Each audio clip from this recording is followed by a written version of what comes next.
नमस्कार। आज की हमारी चर्चा का विषय है ठोस पदार्थ यानी सॉलिड्स। हम सब जानते हैं कि कुछ ठोस चीजें जैसे धातु के तार बिजली को आसानी से गुजरने देती हैं, जबकि रबर या प्लास्टिक जैसी चीजें वो उसे रोक देती हैं। पर ऐसा होता क्यों है? हमारे पास जो जानकारी और स्रोत हैं, उनकी मदद से आज हम इसी सवाल की तह तक जाएंगे। सबसे पहले तो ये सोचना ही कितना दिलचस्प है कि ठोस पदार्थों की बिजली चलाने की क्षमता में कितना कितना ज्यादा फर्क होता है। हाँ, बिल्कुल एक अच्छी धातु और एक कुचालक के बीच ये अंतर खरबों खरबों गुना का हो सकता है। सही कहा। आज का हमारा मिशन यही समझना है कि परमाणु के स्तर पर, मतलब उन नन्ही दुनियाओं में, ऐसा क्या चल रहा है जो इन बड़े पैमाने के गुणों को तय करता है। बिल्कुल। और ये समझना जरूरी है क्योंकि हमारे आसपास की जो भी तकनीक है वो काफी हद तक इसी पर आधारित है। देखिए, किसी भी ठोस पदार्थ का विद्युतीय व्यवहार इस बात पर निर्भर करता है कि उसके परमाणु कैसे बने हैं और वो एक दूसरे के साथ किस तरह से जुड़े हुए हैं, किस तरह की संरचना में व्यवस्थित है। और इस गुत्थी को सुलझाने के लिए हमारे पास एक बेहतरीन सिद्धांत है जिसे कहते हैं बैंड सिद्धांत या बैंड थ्योरी। Band theory? हाँ, यही हमें समझाएगा कि इलेक्ट्रॉन्स जो बिजली के प्रवाह के लिए जिम्मेदार होते हैं, किसी ठोस के अंदर कैसे बर्ताव करते हैं। बैंड थ्योरी सुनने में थोड़ा तकनीकी लगता है, पर चलिए इसे आसान बनाते हैं। शुरुआत कहाँ से करें? हाँ, शायद पहले ये देख लें कि हम ठोस पदार्थों को उनकी बिजली चलाने की क्षमता के आधार पर कैसे बांटते हैं। हाँ, ये एक अच्छा शुरुआती बिंदु है। मोटे तौर पर हम ठोस पदार्थों को उनकी विद्युत चालकता, मतलब इलेक्ट्रिकल कंडक्टिविटी के आधार पर 3 मुख्य श्रेणियों में रख सकते हैं। पहली श्रेणी है सुचालक या कंडक्टर्स। इनकी चालकता बहुत ही ज्यादा होती है। जैसे सभी धातुएं, तांबा, चांदी, लोहा, ये सब इसी में आते हैं। हाँ, कुछ और पदार्थ जैसे ग्रेफाइट या फिर पिघले हुए नमक, मतलब इलेक्ट्रोलाइट्स, वो भी सुचालक होते हैं। धातुओं में ये चालन होता है मुक्त इलेक्ट्रॉनों की वजह से, जबकि इलेक्ट्रोलाइट्स में आयनों के चलने से। अच्छा, यानी ये बिजली के लिए एकदम खुली सड़क जैसे हैं। और दूसरी तरफ कौन है? दूसरी तरफ हैं कुचालक या इंसुलेटर्स। इनकी चालकता बेहद बेहद कम होती है, लगभग ना के बराबर। जैसे रबर, प्लास्टिक। हाँ, रबर, प्लास्टिक, कांच, सूखी लकड़ी, हीरा, ये सब कुचालक हैं। इनमें इलेक्ट्रॉन या आयन वो चलने फिरने के लिए आजाद नहीं होते। ठीक है। और फिर इन दोनों के बिल्कुल बीच में भी कुछ आता है। बिल्कुल, तीसरी और बहुत महत्वपूर्ण श्रेणी है अर्धचालक यानी सेमीकंडक्टर्स। जैसा कि नाम से ही जाहिर है, इनकी चालकता सुचालकों से तो बहुत कम होती है, लेकिन कुचालकों से काफी ज्यादा होती है। ये कहीं बीच में आते हैं। अच्छा। सिलिकॉन और जर्मेनियम इसके सबसे जाने पहचाने उदाहरण हैं। और यही वो पदार्थ हैं जिन्होंने हमारी पूरी इलेक्ट्रॉनिक दुनिया की, आप कह सकते हैं, नींव रखी है। तो सुचालक, कुचालक और अर्धचालक। लेकिन जैसा हमने शुरू में कहा था, इनकी चालकता में फर्क कोई मामूली नहीं है। जानकारी बताती है कि एक अच्छे सुचालक और एक अच्छे कुचालक की चालकता में लगभग 10⁻27, यानी 1 के आगे 27 शून्य, इतने गुणा तक का अंतर हो सकता है। हाँ, ये कल्पना करना भी मुश्किल है। इतना बड़ा अंतर कैसे पैदा होता है? यहीं पर शायद वो बैंड थ्योरी काम आती है। एकदम सही। इसी विशाल अंतर को समझने के लिए हमें बैंड थ्योरी की जरूरत पड़ती है। देखिए, एक अकेले अलग थलग परमाणु में इलेक्ट्रॉन खास ऊर्जा स्तरों, मतलब एनर्जी लेवल्स पर रहते हैं, जैसे किसी इमारत की अलग अलग मंजिलें हों।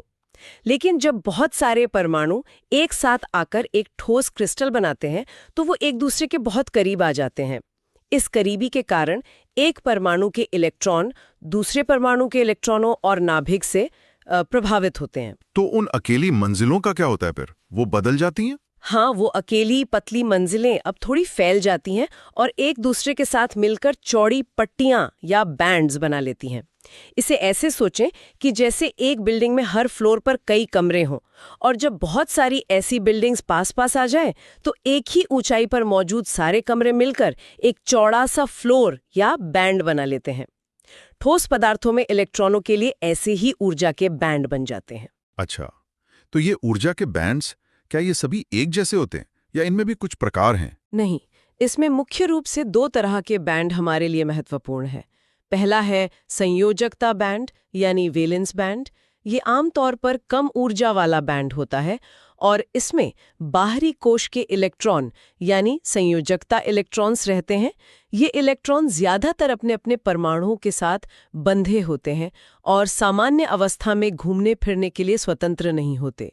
ये समझिए कि ये घर वाले बैंड है। ठीक है, घर वाले बैंड। और दूसरा बैंड? दूसरा है चालन बैंड यानी कंडक्शन बैंड। ये संयोजकता बैंड से ज्यादा ऊर्जा वाला बैंड होता है। ये या तो खाली हो सकता है या आंशिक रूप से भरा हुआ।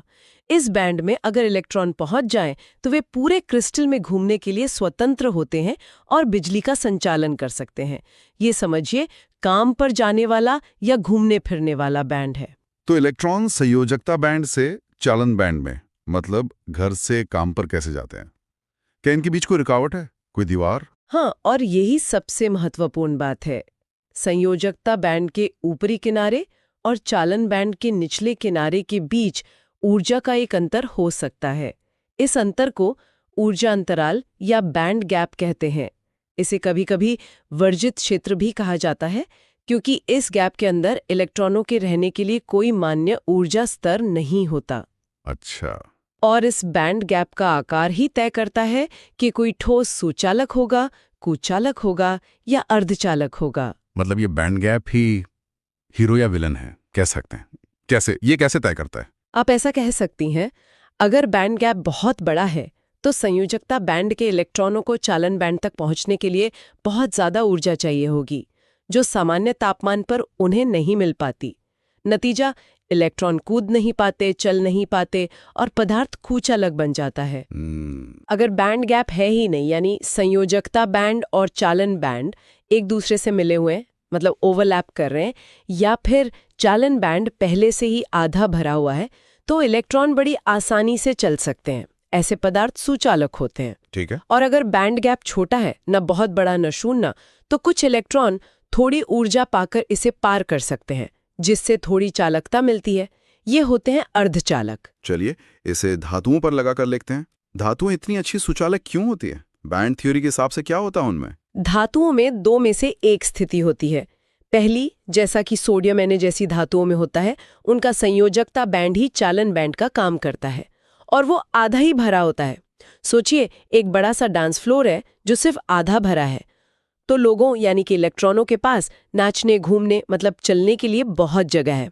थोड़ी सी भी ऊर्जा, जैसे बिजली का वोल्टेज, मिलते ही वे आसानी से चल पड़ते हैं। अच्छा, और दूसरी स्थिति क्या हो सकती है? दूसरी स्थिति जो मैग्नीशियम जैसी धातुओं में पाई जाती है, उसमें संयोजकता बैंड तो पूरे तरह भरा होता है, लेकिन ठीक उसके ऊपर मौजूद खाली चालन बैंड उसके साथ ओवरलैप करता है, यानी उनकी ऊर्जाएं मिल जाती हैं। जैसे दो कमरे हों जिनके बीच दरवाजा हमेशा खुला हो, तो भरे हुए कमरे यानी संयोजकता बैंड से इलेक्ट्रॉन आसानी से खाली कमरे यानी चालन बैंड में जा सकते हैं और घूम सकते हैं। अच्छा, तो रास्ता खुला है। हाँ, दोनों ही स्थितियों में नतीजा एक ही है, इलेक्ट्रॉन आसानी से चल पाते हैं, इसलिए धातुएं बेहतरीन सुचालक होती हैं। यहाँ एक हैरान करने वाली बात सामने आती है जो स्रोतों में बताई गई है। धातुओं की चालकता तापमान बढ़ाने पर कम हो जाती है। ये तो अजीब है। आमतौर पर लगता है कि ज्यादा तापमान मतलब ज्यादा ऊर्जा, तो चालकता बढ़नी चाहिए, है ना? हाँ, ये बात थोड़ी उल्टी लगती है, लेकिन बैंड थ्योरी इसे भी समझाती है। जब धातु का तापमान बढ़ता है तो उसके परमाणु, जो असल में धनायन या पॉजिटिव आयन्स होते हैं, वो अपनी जगह पर ज्यादा तेजी से कंपन करने लगते हैं। सोचिए, डांस फ्लोर पर लोग अब ज्यादा उछल कूद और धक्का मुक्की कर रहे हैं। इन कंपनों से गुजरते हुए इलेक्ट्रॉनों के रास्ते में रुकावट पैदा होती है। वे ज्यादा टकराते हैं, जिससे उनका प्रवाह धीमा हो जाता है और चालकता घट जाती है। अच्छा, तो ज्यादा गर्मी मतलब ज्यादा रुकावट, समझ गया। अब इसकी तुलना कुचालकों से करते हैं, उनमें क्या होता है? कुचालकों में, जैसा हमने पहले कहा, संयोजकता बैंड पूरी तरह भरा होता है और चालन बैंड पूरी तरह खाली। लेकिन सबसे अहम बात है उनके बीच का बड़ा ऊर्जा अंतराल, यानी बैंड गैप। ये गैप इतना बड़ा होता है कि कमरे के तापमान पर मिलने वाली ऊष्मीय ऊर्जा, थर्मल एनर्जी, इलेक्ट्रॉनों के लिए नाकाफी होती है कि वे इस खाई को पांद कर चालन बैंड में पहुंच सकें। वे संयोजकता बैंड में ही फंसे रहते हैं। तो संक्षेप में कुचालकों की कहानी है: भरा हुआ संयोजकता बैंड, खाली चालन बैंड और एक बहुत बड़ा बैंड गैप जो इलेक्ट्रॉनों को कूदने नहीं देता। नतीजा बिजली का प्रवाह नहीं, सीधा सा हिसाब है। बिल्कुल। अब आते हैं सबसे दिलचस्प खिलाड़ी पर, अर्धचालक। इनकी बैंड संरचना भी कुचालकों जैसी ही होती है। भरा संयोजकता बैंड, खाली चालन बैंड। लेकिन यहाँ का ट्विस्ट ये है कि इनके बीच का ऊर्जा अंतराल या बैंड गैप वो छोटा होता है। और इस छोटे गैप से क्या फर्क पड़ता है? फर्क बहुत बड़ा पड़ता है। परम शून्य तापमान पर, मतलब एब्सोल्यूट जीरो -273.15 डिग्री सेल्सियस पर, तो अर्धचालक भी कुचालक जैसा ही व्यवहार करते हैं। लेकिन जैसे ही तापमान बढ़ता है, कमरे के तापमान पर ही कुछ इलेक्ट्रॉनों को इतनी ऊष्मीय ऊर्जा मिल जाती है कि वे इस छोटे से बैंड गैप को पार करके चालन बैंड में कूद जाते हैं। तो इससे क्या होता है? कुछ इलेक्ट्रॉन ऊपर चले गए। इससे दो बातें होती हैं। पहली, चालन बैंड में कुछ इलेक्ट्रॉन पहुंच जाते हैं जो अब चलने के लिए स्वतंत्र हैं। दूसरी, जब इलेक्ट्रॉन संयोजकता बैंड से कूदकर ऊपर जाता है तो वो अपने पीछे खाली जगह छोड़ जाता है। इस खाली जगह को होल या रिक्ति कहते हैं। होल? हाँ, होल। ये होल भी एक तरह से चल सकता है क्योंकि पास वाला कोई दूसरा इलेक्ट्रॉन आकर इस खाली जगह को भर सकता है, जिससे होल उसकी जगह पर चला जाएगा। इस तरह अर्धचालकों में दो तरह के आवेश वाहक, मतलब चार्ज कैरियर्स बन जाते हैं। चालन बैंड में इलेक्ट्रॉन जो नेगेटिव हैं और संयोजकता बैंड में होल जो पॉजिटिव की तरह व्यवहार करते हैं। शुद्ध सिलिकॉन और जर्मेनियम जैसे पदार्थ जो इस तरह का व्यवहार दिखाते हैं नैज अर्धचालक या इंट्रिंसिक सेमीकंडक्टर्स कहलाते हैं। और तापमान का असर आपने कहा था धातुओं से उल्टा था, है ना? हाँ, यही तो मजेदार बात है। धातुओं के विपरीत अर्धचालकों की चालकता तापमान बढ़ाने पर बढ़ती है। अच्छा, क्यों? ऐसा इसलिए क्योंकि ज्यादा तापमान का मतलब है ज्यादा ऊष्मीय ऊर्जा, जिससे ज्यादा इलेक्ट्रॉन बैंड गैप को पार करके चालन बैंड में पहुंच पाते हैं और उतने ही ज्यादा होल संयोजकता बैंड में बन पाते हैं। यानी आवेश वाहकों की संख्या बढ़ जाती है, जिससे चालकता बढ़ जाती है। तो नैज अर्धचालकों की चालकता तापमान पर निर्भर करती है, पर शायद बहुत ज्यादा नहीं होती होगी। स्रोत बताते हैं कि हम इनकी चालकता को जानबूझकर बढ़ा सकते हैं। एक प्रक्रिया है डोपिंग, उसे डोपिंग कहते हैं। एकदम सही। नैज अर्धचालकों की चालकता सीमित होती है, लेकिन हम उसमें बहुत थोड़ी मात्रा में, मतलब जैसे 10 लाख परमाणुओं में सिर्फ एक परमाणु किसी खास अशुद्धि इम्प्योरिटी का मिलाकर उसकी चालकता को हजारों या लाखों गुना बढ़ा सकते हैं। इस प्रक्रिया को डोपिंग या अपमिश्रण कहते हैं। और डोपिंग से बने अर्धचालक बाहरी अर्धचालक या एक्सट्रिंसिक सेमीकंडक्टर्स कहलाते हैं। और यही डोपिंग शायद आज की सारी इलेक्ट्रॉनिक्स का राज है। ये काम कैसे करती है? मान लीजिए हमें N प्रकार का अर्धचालक बनाना है, वो कैसे बनता है? हाँ, डोपिंग ही वो चाबी है जिसने इलेक्ट्रॉनिक्स क्रांति को संभव बनाया। N प्रकार अर्धचालक बनाने के लिए हम समूह 14 ग्रुप 14 के अर्धचालक जैसे सिलिकॉन, जिसके बाहरी कोश में 4 इलेक्ट्रॉन होते हैं, में समूह 15 ग्रुप 15 के तत्व जैसे फॉस्फोरस P या आर्सेनिक AS की अशुद्धि मिलाते हैं, जिनके पास 5 होते हैं बाहरी कोश में। बिल्कुल, जिनके बाहरी कोश में 5 इलेक्ट्रॉन होते हैं।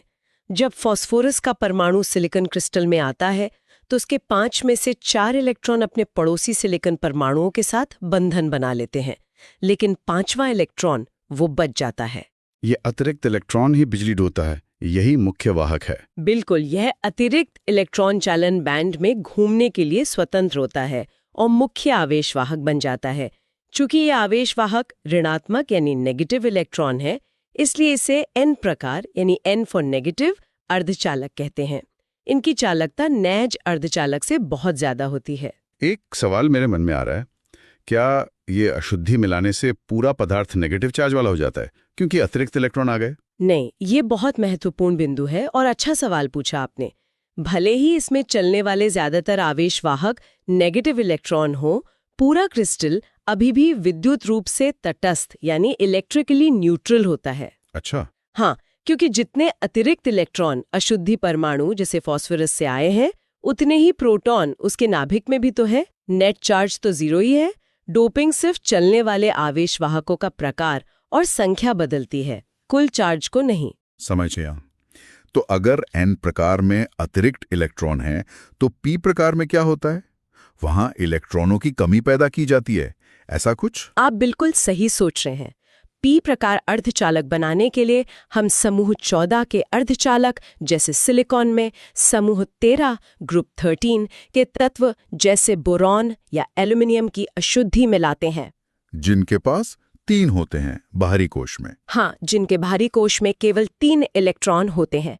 जब बोरॉन का परमाणु सिलिकॉन क्रिस्टल में आता है तो उसके 3 इलेक्ट्रॉन पड़ोसी सिलिकॉन के साथ बंधन तो बना लेते हैं, लेकिन चौथा बंधन बनाने के लिए उसके पास इलेक्ट्रॉन नहीं होता। यहाँ संयोजकता बैंड में एक इलेक्ट्रॉन की खाली जगह रह जाती है। यही है होल।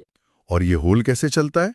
ये तो बस एक खाली जगह है, कोई कण तो है नहीं। ये एक बहुत अच्छा सवाल है। होल खुद नहीं चलता, लेकिन ऐसा लगता है कि वह चल रहा है। सोचिए, एक पार्किंग लॉट के लाइन में 10 गाड़ियों की जगह है और 8 गाड़ियां खड़ी हैं। एक जगह होल खाली है। अगर पीछे वाली गाड़ी जो इलेक्ट्रॉन की तरह आगे आकर खाली जगह में खड़ी हो जाती है तो खाली जगह अब पीछे चली गई। हाँ, सही है। फिर उसके पीछे वाली गाड़ी आगे आती है तो खाली जगह और पीछे चली जाती है। इसी तरह क्रिस्टल में पास के बंधन से कोई इलेक्ट्रॉन कूदकर इस होल को भर देता है तो होल उस इलेक्ट्रॉन की पुरानी जगह पर पहुंच जाता है। इस तरह ये होल पूरे क्रिस्टल में घूम सकता है। और चूंकि ये इलेक्ट्रॉन की कमी को दर्शाता है, ये एक धनात्मक पॉजिटिव आवेश वाहक की तरह व्यवहार करता है। वाह, तो पार्किंग लॉट वाली खाली जगह की तरह। और क्योंकि ये धनात्मक आवेश वाहक जैसा व्यवहार करता है, इसीलिए इसे पी प्रकार, पी फॉर पॉजिटिव, कहते हैं। एकदम सही। पी प्रकार अर्धचालकों में मुख्य आवेश वाहक ये धनात्मक होल होते हैं। और यहाँ भी याद रखें, पूरा पदार्थ विद्युत रूप से तटस्थ ही रहता है, क्योंकि बोरॉन जैसे अशुद्धि परमाणु के नाभिक में भी उतने ही प्रोटॉन होते हैं जितने उसके इलेक्ट्रॉन। तो एन प्रकार और पी प्रकार अर्धचालक, और इन्हीं को जोड़कर शायद वो सारी चिप्स और ट्रांजिस्टर बनते हैं जो हमारे फोन और कंप्यूटर में लगे हैं। ये वही चीजें हैं? बिल्कुल। जब एक पी प्रकार और एक एन प्रकार अर्धचालक को खास तरीके से जोड़ा जाता है तो पी एन जंक्शन बनता है, और यही पी एन जंक्शन डायोड का आधार है, और ट्रांजिस्टर जो 2 पीएन जंक्शन से बनते हैं का भी। ये छोटे छोटे उपकरण ही करंट को नियंत्रित करने, स्विच करने और बढ़ाने का काम करते हैं, और इन्हीं से मिलकर इंटीग्रेटेड सर्किट या चिप्स बनते हैं, जिसने पूरी डिजिटल क्रांति को संभव बनाया है। ये सब इसी डोपिंग और बैंड थ्योरी की समझ पर आधारित है। अद्भुत। ये समझना कि कैसे परमाणुओं में इलेक्ट्रॉनों के व्यवहार को नियंत्रित करके हम इतनी शक्तिशाली तकनीक बना सकते हैं, वाकई कमाल है। अच्छा, अब हमारे स्रोत कुछ और तरह के क्रिस्टलीय ठोसों के विद्युतीय गुणों का भी जिक्र करते हैं। क्या हम संक्षेप में उन्हें भी इस बैंड थ्योरी के नजरिए से देख सकते हैं? बस जल्दी से। हाँ, क्यों नहीं। यह हमारी समझ को और पुख्ता करेगा। आयनिक ठोस, आयनिक सॉलिड्स जैसे नमक NaCl, इनमें आयन होते हैं Na+ और Cl-। ठोस अवस्था में ये आयन अपनी जगह पर जमे रहते हैं, चल नहीं सकते, इसलिए ये कुचालक होते हैं। हाँ। लेकिन पिघलाने पर या पानी में घोलने पर आयन चलने के लिए आजाद हो जाते हैं और ये अच्छे चालक बन जाते हैं। बैंड थ्योरी के नजरिए से देखें तो इनमें बहुत बड़ा बैंड गैप होता है।